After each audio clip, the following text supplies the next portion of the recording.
Where does this screenshot come from? The photo shows what looks like some kind of flash game featuring a girl with blue hair and a green dress, apparently being tortured, with her arms heavily damaged. The aesthetic of the photo itself is quite mysterious. But what is its true origin?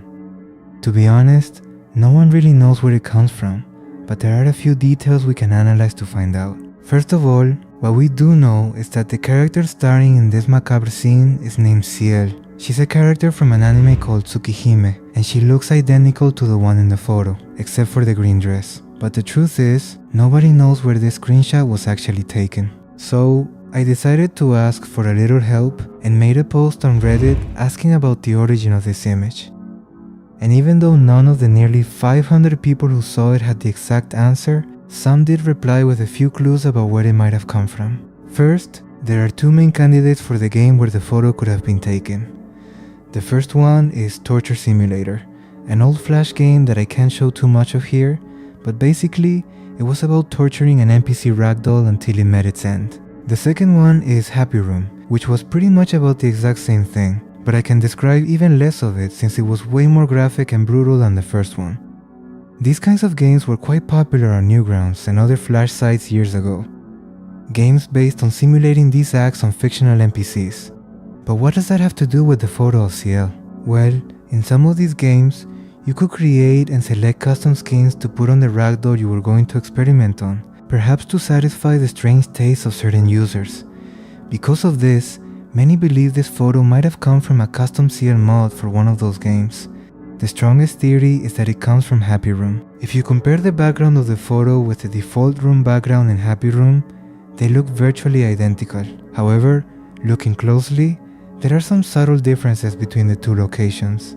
So, to sum it up, it usually comes down to two possibilities. The first is that the game from this screenshot doesn't even exist, and it's simply a piece of fan, art, or an edit made to trick people into believing there actually was a Ciel game like this. The second possibility is that the photo came from a user who made a custom Happy Room mod to put Ciel as the main subject, for reasons that, well, maybe it's best we never know. Free Ice Cream is another bizarre game. This is a 2009 Flash game created by a team of 5 students for a level design class. Well, what these students turned in as a class project turned out to be far more unsettling than your average academic assignment. The game is about a little girl who is lured into a house by a stranger promising free ice cream. Once inside, she finds herself trapped in a dark, lonely basement with only one mission: escape without being spotted by her captor. But here's the truly disturbing part of the story. Even though the team developed it as a legitimate academic project, it reflects a collective interest in a very specific psychological horror narrative. The game mechanics are quite simple but highly effective at building tension. You control a little girl who needs to hide from a character acting as the hunter. He can hear you if you make noise, and if he spots you, it's game over. The layout resembles a house with a basement packed with tight spaces where you can hide. Trash, bins, closets, and dark corners waiting to be explored. But what sets this game apart is the absolute eerie silence surrounding it. The heavy breathing of your character when she's terrified. The sound of the pursuer's footsteps getting closer. This sound minimalism is precisely what makes it so deeply unsettling, because your imagination fills in all the blanks. But what does this game really mean in a broader context?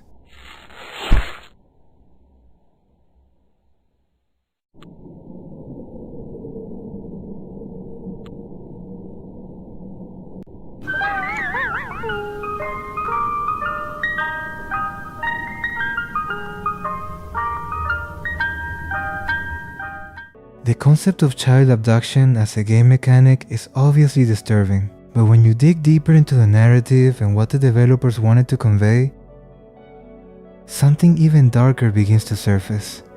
This isn't just a cheap, superficial horror game. It's a simulation of a real-world traumatic event. This means that the entire layout of this house, every cramped space, and every escape route was carefully planned and designed to mimic real-life kidnapping cases. Every wall, every door, every shadowed corner was placed there to maximize the feeling of vulnerability and panic a real victim would experience in that situation. The game captures with terrifying precision the desperation and fear of being trapped in an enclosed space with an immediate threat. it became widely regarded as a genuinely haunting piece of psychological horror. Not because it's gory or bloody, but because its core concept is disturbingly realistic. Thrill Kill is another highly unusual case. It's probably one of the most fascinating instances of censorship in video game history. And it wasn't censored by governments or external pressure groups, but literally by the very corporation that owned the rights to publish it. This was a 3D fighting game for the PlayStation, developed by Paradox Development. The main issue with it was that it was explicit, incredibly brutal, and so deliberately offensive that it was cancelled before ever reaching the public in a way very few games ever have in the industry. The development of Thrill Kill began in a completely different direction than how it ended up. The original project was called Earthly Crust, and it was a sports game based on the ancient Mesoamerican ball game, where characters would attack each other while trying to score. However, the publishers at Virgin Interactive always wanted more violence. They constantly pressured the developers, telling them to make the game more brutal, more visceral, and more aggressive. So, after a particularly intense round of publisher feedback, the developers threw out the sports concept entirely and said, "Fine, if they want violence, we're going to make a game completely dedicated to the most extreme violence possible." The result was Thrill Kill, a 4-player fighting game where 10 characters, each representing a different human vice or mental illness, are forced by a goddess named Maruka to fight to the death for a chance at reincarnation back on Earth. Now, what made Thrill Kill so controversial compared to other fighting games? Well, the deliberate brutality and a design specifically tailored to be as offensive as possible is what triggered everything. Every character was specifically designed to be either sexually provocative or psychologically disturbing. We are talking about BDSM-inspired designs and literal embodiments of mental illness and trauma. It was all wrapped in an aesthetic that felt like a playable gothic metal album. But the game's real defining feature was the Thrill Kill system, a special finishing move triggered when your kill meter was completely full. At that point, your character could execute final attacks that were, well,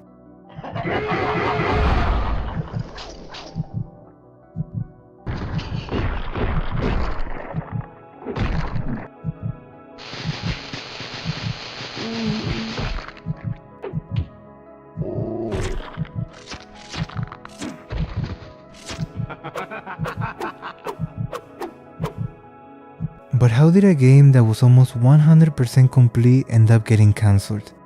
This is where the story gets interesting.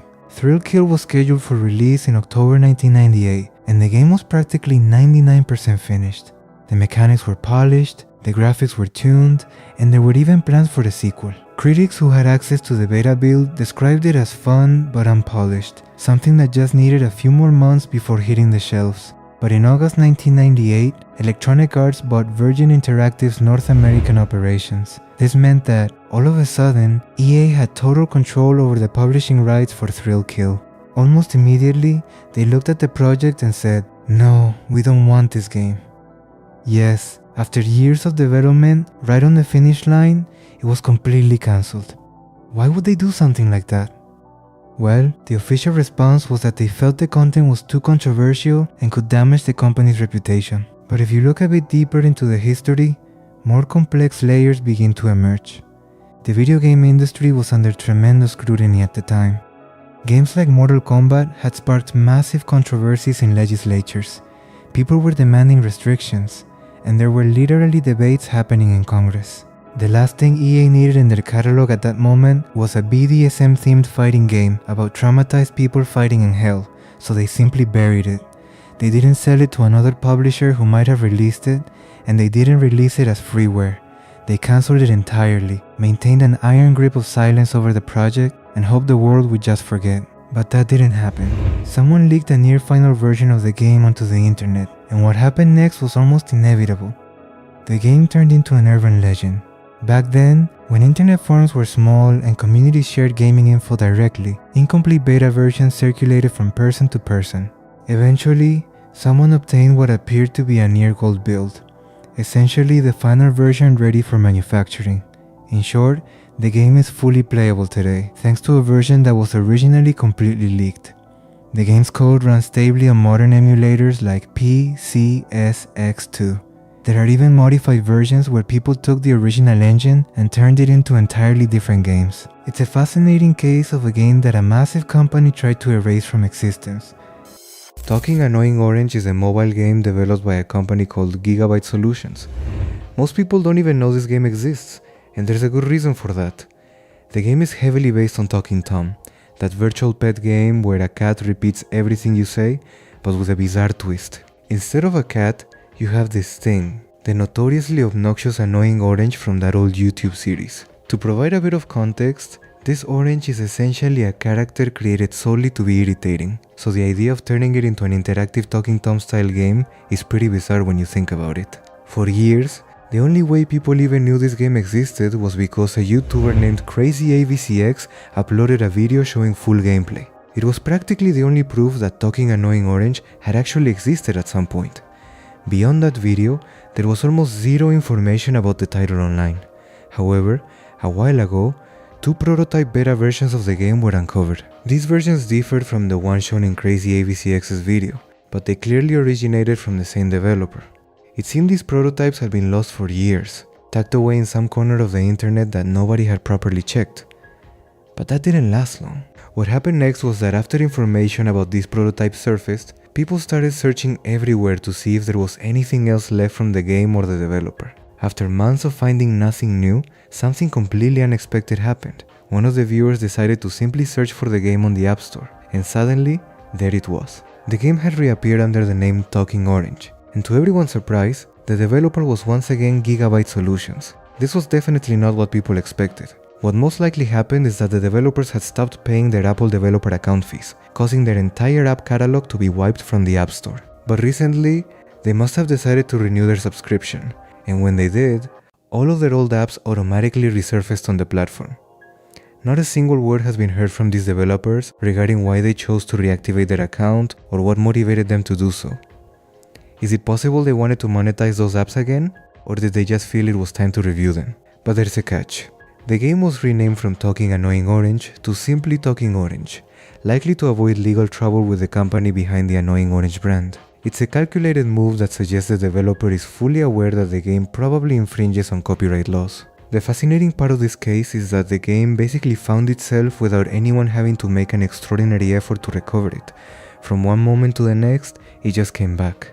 And truth be told, even though this game was lost, it isn't necessarily disturbing on its own. But anything involving that orange has always crept me out for some reason. So to me, it counts as disturbing. Hotel 626 and Asylum 626 are highly peculiar cases. These were point-and-click adventure games released during Halloween of 2008. They were developed and published by a company called Snackstrong Productions, which wasn't actually a real studio. It was a fictional brand created by Doritos as part of an alternate reality marketing campaign to promote the return of 2 legacy chip flavors, Black Pepper, Jack, and Cheddar BBQ. The concept of a chip brand establishing its own studio to produce games is quite unusual, but corporate marketing campaigns were far more creative back then. What made these games truly unique was the website hosting Hotel 626. The site featured a very specific mechanic. It only allowed you to play between 6 p.m. and 6 a.m. If you attempted to access the site during the day, it would simply tell you to return at 6 p.m. It's as if Doritos wanted to forge an exclusive experience that could only unfold in the dark. A horror game you could only experience at night. A restriction that made it feel more special and significantly more unsettling. The game itself plays like a live-action visual novel, suggesting Doritos poured a substantial budget into its production. The graphics and presentation were top tier for a promotional campaign. But what happened at the very end of the game? If you managed to survive to the end and lived in the United States, the game would prompt you to enter your phone number. If you did, you would receive an actual, incredibly eerie phone call. A voice on the other end would say, "If you want to get out of here alive, do exactly what I tell you. There isn't much time. Quick, go down the hall." Imagine being a kid playing this game at 3 o'clock in the morning, surviving all the horror sequences, and then suddenly your real phone rings with someone seemingly threatening you. That was the full experience Doritos designed. Frankly, the actual connection between chip flavors and the terrifying content of the game was never clear. It literally had nothing to do with it. But that's part of what makes it so bizarre. Now, years later, these games are practically inaccessible. The Hotel 626 website no longer exists in its original form, and very few people got to experience it in its prime. All that remains of these games are YouTube recordings from players back in the day. It's a shame major corporations no longer take creative and risky leaps like this. Castle Cat, to contrast, is a much more degrading case. This was a series of flash games that appeared completely harmless on the surface, the type of game anyone could play without a second thought, but hidden within this series was something deeply unsettling that nobody anticipated. You see, these games aren't entirely lost. It's still possible to access parts of them. However, one specific aspect is lost, and beyond that, it's completely shocking. In the third installment of the series, when your character died and triggered the game over screen, instead of a standard animation or a simple text message, a real-life photograph would appear. It showed a black trash bag, and attached to that bag was a note that simply read, "Dead Cat." If you thought that was bad, the fourth game in the series was even worse. In that title, the game over screen simply displayed an actual, unedited photo of a dead cat. No censorship, no filters, just the direct image. There is no way of knowing why the developer decided to include this. Was it an attempt to make the game feel more mature, or was it just an incredibly irresponsible decision? It was likely made by a teenager or someone with zero regard for how it might affect players, especially young children. Imagine being an 8 or 9-year-old kid playing this perfectly normal looking, safe game, and suddenly you lose a life only to see a real dead cat flash onto your screen. That's the kind of imagery that can scar a person. Over the years, these specific prototypes containing the disturbing screens have been lost. They might still exist somewhere out there, buried deep in all the internet archives, but the standard version distributed widely was censored, and those images were replaced with something more appropriate. Samara and Samar is another highly complex case because, to begin with, it doesn't actually exist as a playable game. Okay, first of all, I want to clear something up because I notice a lot of people getting confused. This game, much like Lisa's Secret Boyfriend, are not real, tangible games. Instead, they are game concepts that could have existed, generally referred to as lazy games, since they are inspired by Lazy Wardrobe, which was exactly that. In this instance, these two conceptual games were created by Sergi69, a YouTube content creator who specializes in documenting and building narratives around lost flash games and digital horror concepts. Sergi69 and other creators adapted the concept of, well, in short, it's not a real game, but the premise remains incredibly fascinating. The premise of the game is relatively straightforward. You follow the story of two childhood friends going on their very first date together. The player must help one of the protagonists, Summer, get ready for this milestone by choosing her makeup, hairstyle, clothing, and accessories so she looks perfect. It was precisely the kind of dress-up minigame that flooded thousands of flash game portals at the time. Completely wholesome and childish. The game opens with a simple text prompt. Today, Summer has big plans. Yesterday, Samara asked her out. It will be their first date. Summer wants to look perfect for the occasion. Can you help her get ready for this big moment? From there, the minigames would commence. First came the makeup, applying eyeshadow, putting on false eyelashes, adding contact lenses, and styling her hair. Next, you selected her outfit and accessories. Once finished, you hit the play button, transitioning to a scene where Summer texts Samara, "I'm ready, I'll be there soon." Samara replies, "Sorry, I think I'm going to be late. Something happened." "Are you okay?" "I'm not okay. Don't worry. I don't know. I'm sorry." It felt odd, but nothing too alarming. Just a date experiencing a minor delay. When you hit play again, the scene shifted to reveal Summer replying, but this time she was visibly heartbroken, with tears streaming down her face. Summer decides to walk to the park for their date anyway. You had to guide her by clicking on the screen. She wanted to walk, not run. You monitored her location on a map as she made her way calmly through the streets toward the park. But then, a second marker materialized on the map, represented by a black bubble that stalked her until Summer reached the park. Who was that black bubble tracking Summer? The next minigame revealed it in a painfully direct way. Summer is terrified. The on-screen text read, "She's calling me for help, please!" The phone numbers on the screen were scrambled, forcing you to input the correct sequence to dial emergency services. But here was the catch. If you failed all 3 attempts, you couldn't complete the emergency call. Instead, it displayed Samara's phone screen with a black box that gradually unveiled as you read the text conversation between the two friends. Samara typed, "Hey, I'm here. Where are you? Hey Summer, are you mad at me? I'm sorry." Right after, a message flashed on screen. Samara never showed up. Try again. Then, a cinematic played, unveiling what had actually transpired. Samara was sitting on a park bench waiting for Summer when she suddenly heard her date's phone ringing. The screen faded to black, and you could hear Samara saying, "There you are. What are you doing lying in the mud? Come, lie down with me. You want me to lie in the mud? Look, I'm sorry I didn't introduce myself. Are you still mad at me?" During the loading screen for the next minigame, Samara's internal thoughts were displayed. Something horrific had taken place, and Samara was carrying crushing guilt. Then, the next phase began, a spot the difference game. You had to click on the discrepancies between images. You were shown 4 pictures that fleshed out the history of these 2 girls, with messages underneath each one expressing what you were looking at. The first image showed a childhood photo where Samara appeared to be comforting Summer. "Remember the first time we met? It was the first day of kindergarten. Nobody wanted to be my friend except you. You made me a friendship bracelet to cheer me up. I spent the whole day begging my mom to let you stay over. When she did, we stayed up all night. It was so much fun. Remember the first time we held hands? I was upset, and you didn't know how to comfort me, so you just took my hand, and that made me feel so much better. Remember the first time I asked you out? I was so surprised. I had always liked you, but I never guessed that you liked me back."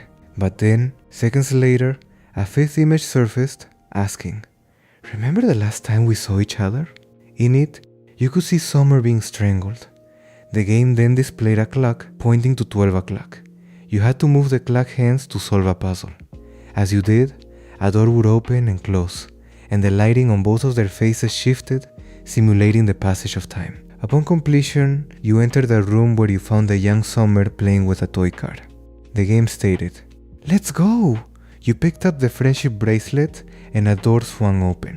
On the floor lay a clock and Summer's cell phone. The clock was tapped at 9:38 while the phone read 3:13. Once you synchronized them, the door unlocked. In the next room, which was predominantly green and decorated, you saw Summer's body resting in a casket. You had to light a candle. After that, you entered another room, mostly blue, featuring a circle that resembled a water well. Samara was there weeping, simply saying, "I'm sorry." You handed over the friendship bracelet, and Samara continued, "Even though I miss you and wish you were still here, I'm glad I had the chance to be with you." The door opened one last time, revealing a final scene where Samara stood in a graveyard, placing flowers at Summer's grave, watching over her from the shadows. The overarching plot is clear. 2 girls who were friends since childhood saw their friendship blossom into romance. Samara asked Summer out. Summer agreed, but as Summer was arriving at the park for their first date, she was stalked by someone, murdered, strangled, and left in the park's mud. Samara arrived hours later, expecting to find Summer waiting for her. The game encapsulates grief, guilt, and Samara's profound trauma, her crushing guilt over failing to save her. The way she keeps Summer's memory alive by revisiting every milestone they shared brings a touch of dread, but more than anything, it leaves you with deep sadness. It makes you feel exactly what Samara feels: loss, regret, even long after they are gone. Joy Pony is a truly peculiar case. During the 2010s, when My Little Pony was experiencing its peak internet popularity thanks to the Hasbro series, there was a small flash game that seemed to be just another spin-off related to the franchise. It had a colorful aesthetic, basic customization, and the main premise was that you got your own pony and had to take care of it. It sounded completely harmless. The game was relatively accessible during that decade, and anyone could download it without any trouble. But here is the important thing. Today, Joy Pony is technically still available on some websites, but most copies crash after a while or simply won't start. It was removed from its original location, but it was pirated and uploaded across multiple sketchy platforms on the internet. This means generations of people who played this as children did so without having any idea what they were actually playing, and today, most cannot go back to it, even if they wanted to. I clarify this because, in theory, it is a lost game. When you started playing Joy Pony, everything seemed sweet and normal. You could customize your pony by choosing its color, or simply select Twilight Sparkle or another pony from the series. Once you had your pony, you could feed it, wash it, play with it, and earn coins called bits to buy things your pony supposedly needed. It really felt like any other virtual pet game like Tamagotchi or Neopets. But what if the game had something hidden that wasn't visible to the naked eye? Along with regular items like food, medicine, and soap, items like a knife and whips were also available, which you could use to hit and hurt your pony. And this is where the game gets creepy. If you tried it, if you actually went ahead and hurt your pony, the game allowed you to do it, but the pony's reaction wasn't robotic or cartoonish. It was disturbing. The pony cried, screamed, groaned in pain, and even seemed to beg you to stop. The sounds were disturbingly human. Heavy breathing, whimpering, real sobbing. It wasn't some cartoon sound effect or anything like that. They were sounds that felt too real, too visceral. What made Joy Pony so deeply uncomfortable wasn't just that it allowed this content, but the way it deceived the player. It presented a friendly, innocent pet game facade based on a beloved children's franchise, only to reveal later that you could also engage in virtual animal abuse in a way that felt shockingly realistic. Many people who played it as children opened the game expecting a My Little Pony type experience, discovered these dark options out of curiosity or exploration, and were confronted with content that simply shouldn't exist in a game seemingly targeted at minors. Some probably tried to hurt their ponies without fully understanding what they were doing. Others saw it online and decided not to touch it. Everyone who ever played this game will remember that uncomfortable experience. That feeling of having crossed a line without really knowing what you were doing. Charlie the Steak is a strange case, but with an unexpectedly different ending compared to other Lost Media. In 2013, a Czech developer studio called Dynamic Dust created a mobile app for iPhone. The concept was quite straightforward, a stress relief game. You know, those games where you tap or shake a character on the screen to release tension, similar to Talking Tom or Talking Ben. Charlie the Steak was like that, but with a completely different twist. The main character was a steak. Literally a steak with humanoid eyes looking straight at you through the screen, and the goal of the game was to torture it. You could hit it, kick it, burn it, and as you did, the steak reacted realistically. You earned points and unlocked subsequent levels and minigames. The strange charm of the character was that it maintained a permanent expression of happy resignation, as if it simply accepted its fate of being tortured over and over again.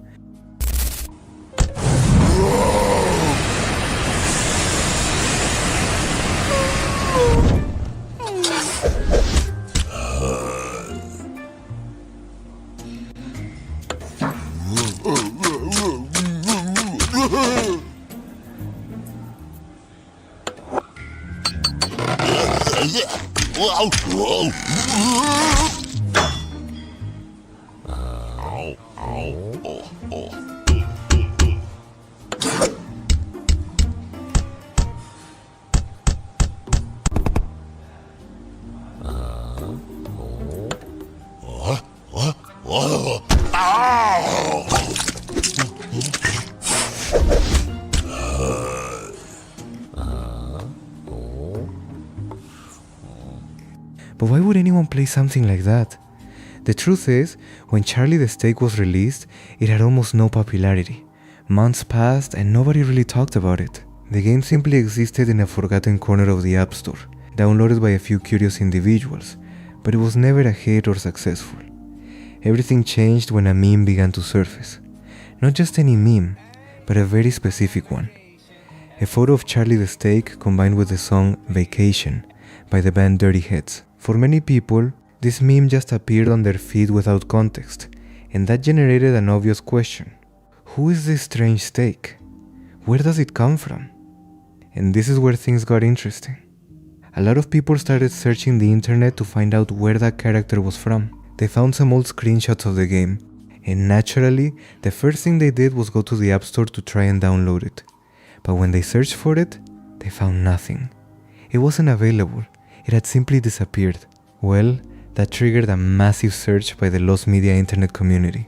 Multiple people, including content creators, started making videos trying to find Charlie the Steak, attempting to draw the attention of as many people as possible. And it worked. The search gained enough traction for the original creator of the game to find out about it. But how did Charlie the Steak disappear in the first place? There are two specific reasons. First, Apple stopped supporting 32-bit applications in favor of 64-bit ones with iOS 11. Charlie the Steak was not updated to run on 64-bit systems, so it simply stopped working on updated devices. Second, and perhaps more importantly, the original developers stopped paying Apple's annual developer subscription fee. Without that active subscription, the account was closed and all their apps were automatically removed from the store. So Charlie the Steak was the victim of two simple technical problems. Basically, it wasn't lost for any sinister reason, just because it was deleted from the App Store. When the game gained massive popularity thanks to the meme and the search videos, the original developer, who probably thought the project was dead and gone, found himself being sought after by thousands of people, and he decided to act. He reactivated his Apple account, updated Charlie the Steak for 64-bit devices, and made it available on the App Store once again. The game was rescued. Charlie the Steak went from being a lost media mystery to a successful recovery case in a matter of months, and the culprit, in the most unexpected way possible, was a TikTok meme of a singing steak.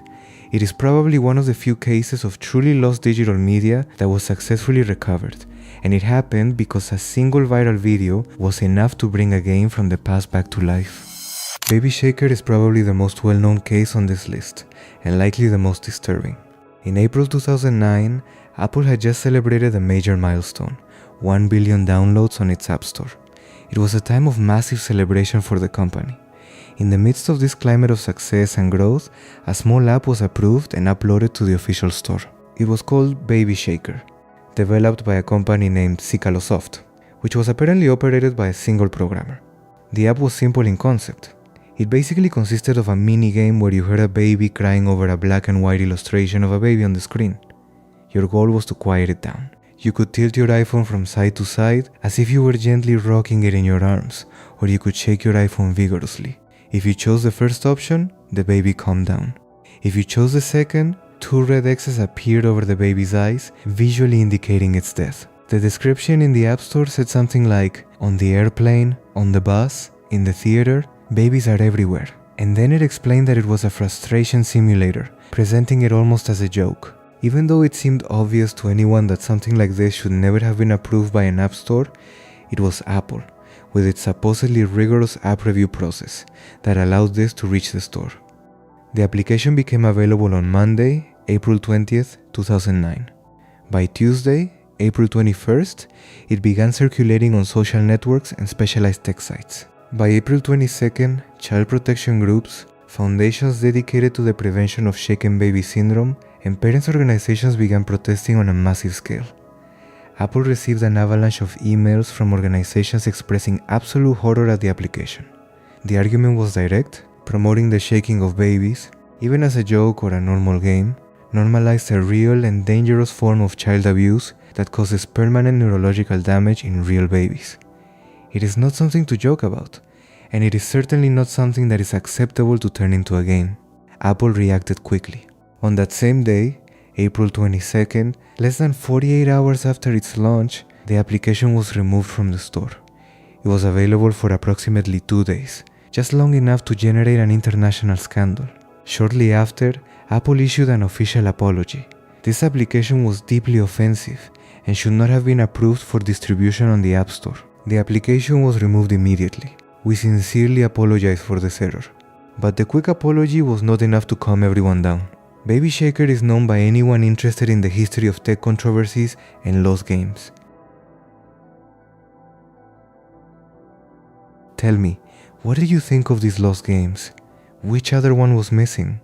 Leave it in the comments.